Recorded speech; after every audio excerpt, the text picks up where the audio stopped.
Hey there, this is Seth. This is the commentary for the Tan Aquatic with Steve Zissou. I'm here with executive producer David Goodman. Hi.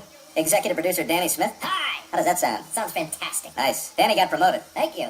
All that hard work paid off, kids. Keep Writer- your noses to the grindstone. Writer Mark Henteman. Hey, hey. Director Julius Wu. Hello. And who's that over there? It's me, Seth. It's Kevin Biggins. How you doing? Kevin, Are you sure you're allowed to bring a baby? is Kevin your assistant, David? He's my assistant. But Kevin's been with the show for a long time. Long time. Wendy called, David. Thanks. When did she call? Kevin also, actually, I kind of missed it. Being in Kevin also sits in on a lot of gag rooms, correct? That's true. Yeah, learning to type. Yeah. He's also, he's a very Irish fellow. So some of us maybe... Just throw it on a, And I call him Mick Biggins. And a lot of people don't know that there's a Clash song that has his name in it when it goes... There's a lot of wackies. That was a reference to a pop star named Britney Spears who Probably dead by the time this is... Never heard of her. had a child and apparently does not take such good care of it, I'm told. And we were very lucky. Usually timing works against us, but I think when this aired, she had just checked into rehab. Fortuitous for us. All these swears you didn't hear on TV, but you're hearing them now. Quagmire about his anger issues with this game. A white man shouldn't play sports in the first place. Hey, that's a stroke! I just tapped my ball, Quagmire. Relax. Oh, relax! Oh, okay. What's the name of the guy in the Ed Wood films with the bald head? Tor Johnson? Tor Johnson? That's kind of what Brittany looks like right about now. She That rubber mask at the football games. she looks a little like, who's the guy who played that android in Alien? The guy who played the android in Alien? First Alien? That would be Lance Hendrickson, maybe? No, the first Alien. Oh, Ian Holm. Ian Holm, that's what she looks like without the hair. She's looking more and more like Marlon Brando. Apocalypse Now. But you love this paper. Listen, I think you're a real nice guy, but The great Mike Henry, ladies and This gentlemen. was, it's always a little bit of a trouble pitching a Herbert story to the network and studio. Yeah. The kid here is voiced by Keir Gilchrist, who is the kid on The Winner. Oh, is that right? Yeah, a little crossover there. Originally, it was Sam Levine from Freaks and Geeks, who was a friend of mine, and I got a call from him the night this aired because I forgot to call and tell him that we were replacing his voice. And he was a good sport, very, very funny guy, and the only reason we changed it, as we do sometimes, we'll recast, is that it seemed a lot funnier when Peter was beating up this kid if the kid was younger and more defenseless. Stand there with your shirt. What is The Winner, Seth? The Winner, David, is a sitcom starring Rob Corddry from The Daily Show that's created by Ricky Blitt, who used to be a writer on Family Guy and wrote many fine episodes, including the Weinstein episode. And by now, it's probably in its third season, am I right? By the time this DVD hits the shelves? Knock on wood, Danny. Didn't the little Chinese man tell you not to feed him after midnight? Oh, come on, Lois, he's so cute. Who's doing the voice of Fran Drescher in this game? Is that Alex? No, it's actually not, because Hello, I'm Fran Drescher. I'm trying to remember who, when we see the end credits, I'll be able to tell you. But Alex tried this, and it just sounded so much like Lois. We take a lot of shots at middle-aged actresses. Yeah. We should feel bad about that. Wow, look at me. I'm a young Eartha Kitt. Now, here's a reference for all you youngins out there. Eartha Kitt telling President Johnson to get out of the Vietnam War. Crack a book, kids. Was this your pitch, Danny? Richie Rosenstock and I Oh. probably put This this here together is, in a gag room. This here is only on the DVD, this bit right here. RJ? Now, This right here. This gag Oh, here. crap. Standards made us cut it. Oh, okay. I believe that is Alex. Wisconsin Nymphomaniac? Yes. How'd that Wisconsin Nymphomaniac get in their house? There was originally a joke in here that was very funny. Peter saying, I spent the last $10 on that ham costume. We show a ham costume in the corner, and he says, I know, what is the joke? It's just sitting there right now, but you know what's the great thing is? It's 3 months to Halloween, and I am done. I wrote it down. I like the joke so much. This is a very strange gag. It was like kind of a last minute. Thank God we live in this time. It's just so, like, all the shit that they did back then. Well, it was all new. Little Teddy Roosevelt reference. This is Burt Bacharach's, what is it? I say a little Say a prayer for little you. prayer for When I wake up. This is just Dan Stewie being But it's weird. The whole kangaroo boxing thing. It's like a man boxing a kangaroo. We have Stewie later wearing a... Why? Oh, I'm sorry. No, I'm just rhetorical. Stewie was originally wearing a Star of David in that scene. We see him wearing it later, but we originally had Brian commenting and saying, what are you, a Jew from the 70s? Yeah, we were going after one of those vague, like 70s, like Telly Savalas, George Hamilton. One of those guys from the 70s. Who had tans all He was the very time. tan and smooth. Listen, it was wrong of you to steal my customer away from me, and I want him back. Oh, yeah? Look, Griffin got his ass kicked. What a loser. I have that shirt at home. You pushed me. That's what a kid would say if he saw his shirt on someone else. sexy teenagers. Whoever can swallow the most Tylenol PM wins. Herbert's gonna go to jail. There's some kind of website that you can put your address, and there's a blue square for every sexual predator that lives in the neighborhood. What happened? Kyle beat me up. You let that little... There would be one in Quahog. Yeah, there's definitely a blue square. Probably, next to well, there. yeah, probably a couple, because Quagmire's on that street, too. It's not a good street. It's not a good street. Not a good place to live. My book report is on the giving tree. Nerd! Randy! Is Randy Fulcher named for somebody? Is there No, somebody- I think that was in the first draft. No? Just looking for a Okay. bully-sounding name. You didn't have a bully from your past you wanted to mention? You were probably the bully. Yeah, I was the bully. Yeah. Yeah, Mark. Mark's kind of the bully of the office, too, man. The whole staff are bullies. One day I brought a lunch in, and I had a Hostess fruit pie in there, and I was thinking all morning I can't wait for lunch so I can get that Hostess fruit pie. I open that brown bag, the pie is gone. What's Mark got around his mouth? Crumbs of my Hostess fruit pie. Smirking at me as if to say, go ahead, tell Seth. Mark, Go ahead. that was Danny's fruit pie, Mark. Yeah, thanks a lot, Mark. It was so easy. Rotten guy, man. It's got spit all over it. Most underrated athlete in the office as well, Mark. That's all right. Kevin, I'm going to ask you to go like this. Who's doing Martin Landau here? This is our That is our resident impressionist, Jeff Bergman, who also did Alan Alda in Chick Cancer. This was our attempt to do something more current than Eartha Kitt. Old people tend to spit a lot when they talk with food in their mouth. You kind of lose control of your mouth. This is a little homage to the Tony Lacey scene in Annie Hall. Just weather, maybe take a dip in the pool. Hey, Devin! Devin, come here!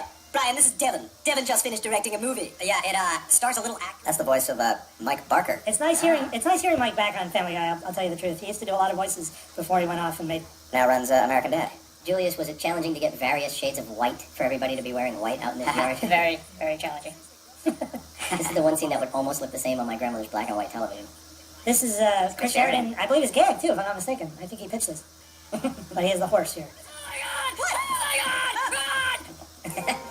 Nothing scarier than gay people having sex. Oh wow, David, that's very homophobic of you. That's what the gag means. I don't share David's views. I support the gays wholeheartedly. Rape with my kid. Oh dear, they're not getting along. Like an old guy and a midget. Sir, will you please stop staring at me? Where's the rest of you? So listen, Chris is pretty upset about what... Was I that? don't know, that was me and Seth, though. Yeah. It came late. It came down right under the radar at the end there, I think. Chris Griffin's father. This upcoming sequence, very funny. Julius, is flawlessly directed. This was such a giant laugh when Peter realizes what he's done and just runs away, runs home, sits on the couch. It was just stage timed. Everything about it was so funny. I actually love the Peter dropping out of the illusion of the weight of Peter's body when he throws himself out the window when he sneaks out of the room. Yeah, the fall. The is fall just, is just you fantastic. really get a sense of his weight landing in those bushes. When we were breaking the story, once he beats up the kid, I think, Seth, you were emphasizing to play it very real. I think that helped.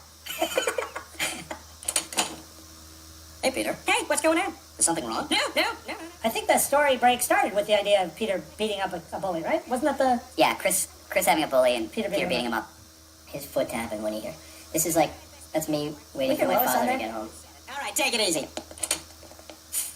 Peter, you get down from that tree this instant. No, you're gonna yell at me. You're damn right I'm gonna yell at you. You beat up a 13-year-old boy. He called me names. You're 43 and you just assaulted our neighbor's child. This is a very serious situation. Well, maybe you should have just had an abortion, Lois. Would that make you happy if I was never born? What? I'm going to prison, aren't I? We had trouble with jokes there, and somehow the prison one was. It's the There's the start, David. Gotta keep the tan up. It's not a skin color, it's a lifestyle. Originally, there was a TV show that Brian was watching when he forgets about Stewie in the tanning booth, the Bib Fortuna gag. Did that end up That's somewhere? right. Oh yeah, late night with Bib Fortuna. Where did that end up? Did that end up somewhere? That's a very good question. I don't think it ended up. I think we screened it and it. Didn't do that well. It's drifting in the universe Wait. with that second Al Harrington We'll have to gag. find We out. need to check and see if that music is there too, because we missed. I couldn't hear the. I hear Stewie singing, but I didn't hear the music. Yeah, we didn't hear the actual Beach Boys track. You guys must have talked in these commentaries about how at some point in the series we discovered that giving Stewie and Brian the most hackneyed, shticky plots were very funny. Yeah, if you look at some of the, it's like Stewie and Brian join the army, for example. It's like, Abbott and Costello or bits. Stewie and Brian get stuck together with glue. It's like these are ancient vaudevillian bits that really always seem to work well for Stewie and Brian. It's kind of nice, actually. This is a very sitcom-y plot of somebody getting sunburned. Well, this thing that's about to happen right now is not a sitcom-y moment. Originally, you see the cream continuing to spurt onto Stewie's face, and I think we had to. I'm amazed that they even let us do that much. Yeah. That was Saw that on television, I was stunned. that was a. First primetime money shot. We just came by because there's something Peter would like to say to Kyle. Go on. All right. Say it right, Peter. Oh, sorry. Thank you, Peter. Now, what do you say, Kyle? Apology accepted. Good. Now, why don't you patch things up with Mr. Griffin by showing him your... Apparently Iraq is fixed. I didn't know that, but if it weren't, they wouldn't be having to worry about shit, sex, and cum jokes on TV. But I guess everything's fine over there. Hi, government. Your thick skull, the sooner we can get this marriage back on track. Hey, listen, sorry about beating you up. I felt pretty bad about it. This next gag coming up was a last-minute addition. Well, I never was very good at building things. Like that time I built that handmade electric razor. By gluing many razor blades to this ordinary desk fan, I'll save time in my morning routine. Lois, I've done it again. Hey, you know what? Check that splat, too. Done the same thing. I mean, bullying makes you feel pretty I always wondered who was the first guy to try that, the electric razor. Who the brave soul was. Yeah. Sweet. And the more you do it, the sweeter it gets. That kid's not a nice boy. No. Cook much? That was one of the first, I think you pitched that, Mark, Mark Henneman. Cook much? when we were talking about the story. Oh, yeah, yeah. Ha! You're getting it good. Hey, Stewie, nice sunburn. Ah, you horse's ass!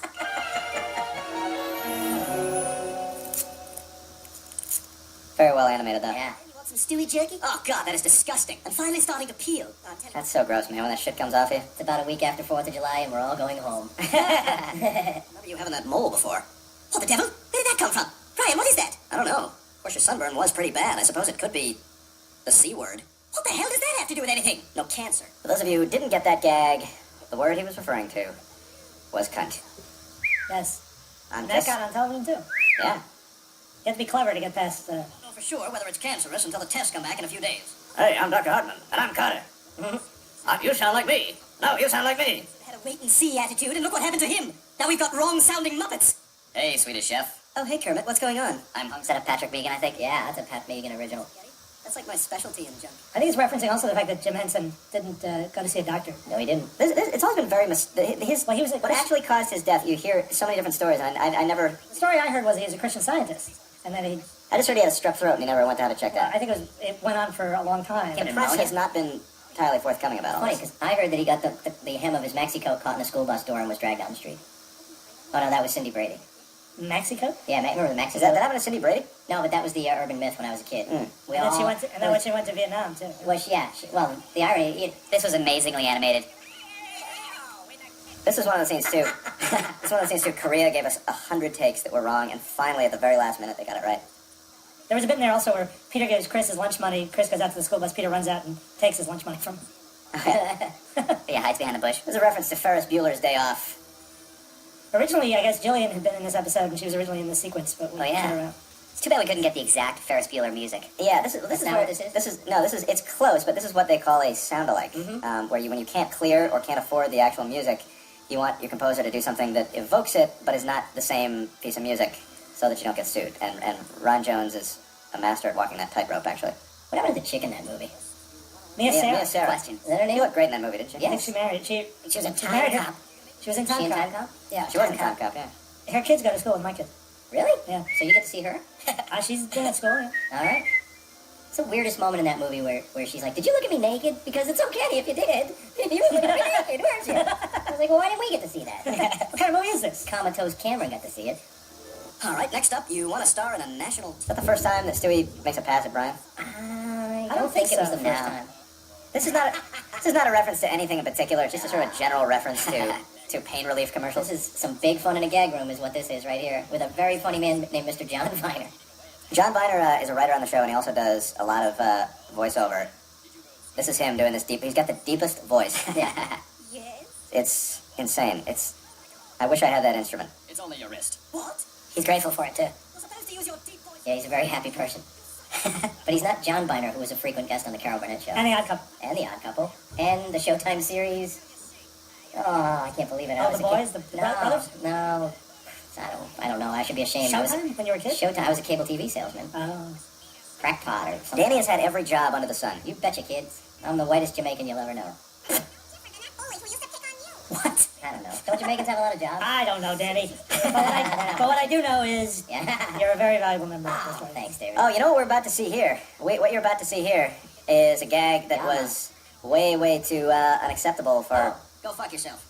Go fuck yourself. Yeah, it is our vice There's president. that. Yeah. But what's Is also this the coming up? sweatshirt? The thing? sweatshirt. Oh yeah, it's not coming up yet. Oh, yeah, we have a little while. Peter's Kids, sweatshirt gag. kids, call the other people in from the other room to watch this next part.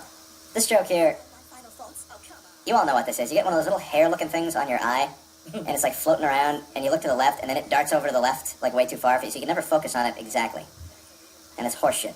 But when I try to look at you, you scurry away. Kind of also a little bit of a Tuesdays with Maury reference. Wish I knew what that was, but I agree with you. Best-selling book. I don't read books, David. I just buy them. Well, it was made into a TV movie. You buy them and leave them half open around your house. Yeah, this was originally Yeah, it's a like woman 3 coming beats up. of Stewie Desperately doing trying his to get something. Tuesdays with Maury. You don't have cancer. You're gonna be fine. Really? Oh, thank God! Oh, thank God! I think we knew he didn't have cancer. Originally, there was a speech there with Stewie, something about a fly. Yes, I don't remember what it was. Oh. Oh, you are just the worst type of person. Here it is. Now, Alex Sulkin did this in the writer's room, and it was scary. It was horrific. It was horrific, and we just could not stop laughing. We recommend you do this at home. No, we don't. No, we don't. We You have, just don't this do it isn't at home. dangerous. Look at No, this. yeah, but it makes the world a grosser place. Oh, God, it's so awesome. It's exactly what it looked like. It was so scary. Now, you know what? You do that, your fucking parents aren't gonna let you watch the show anymore. Oh, So just, all right, don't listen. just do it at school for your friends. There you go. Doing here. I'm here to kick your ass, Fulcher. I'm gonna beat you, and then my son Chris is gonna beat you. It's gonna be an old-fashioned father-son beat-off. That made it on, too, didn't it? Yep. that Yeah, sure it was a did. little bit of a fight, right? Ah, you hear that, Chris? This guy's got a monkey scroll. Originally, the line was, yeah, and I have MSNBC, so we're even. Why did that change? Wasn't that funny? Ah, well, that would make sense. This was a very hard, it's always hard for the Slow motion and animation. Yeah, for them to- Julius it's Wood, always- ladies and gentlemen. Chris is slap fighting Peter. I had to do that, Dad. But you wanted me to learn to stand up to a bully. Well, I'm standing up to you. Stop bullying people, Dad. My God. Originally, we did the Revenge of the Nerds ending, right? Right. That's right, yeah. I'm a nerd, and I'm pretty proud of it. All of you out there who may have felt picked on, stepped on, put down, why don't you just come on up here and join us? And then you hear We Are the Champions. I always liked that ending, and it never, I actually wish that was in here, but it never really clicked. Adam West was in that scene as well. Yeah, Yeah, Mort. that would have been actually a great ending for the show. Who's doing Fozzie Bear in this bit? That's, was it Michael Clark Duncan? Duncan. Who was in the Green Mile? Biggins, your last chance to say anything before we sign off. Boy, a lot of pressure. Thanks for having me, Oh, guys. you're It was a welcome. blast. I felt comfortable the whole time. Going to Busby's. Beth Littleford, that's who was doing, Beth Littleford, oh, she's really fun. that's who was doing Fran Drescher. See, Biggins, you could have told us that. It would have counted for something. But now, I knew it, too. That's Listen the to that xylophone guy. Listen to how fast he's going in there. First thing I noticed. Thanks, everybody. I can play the xylophone. Can you?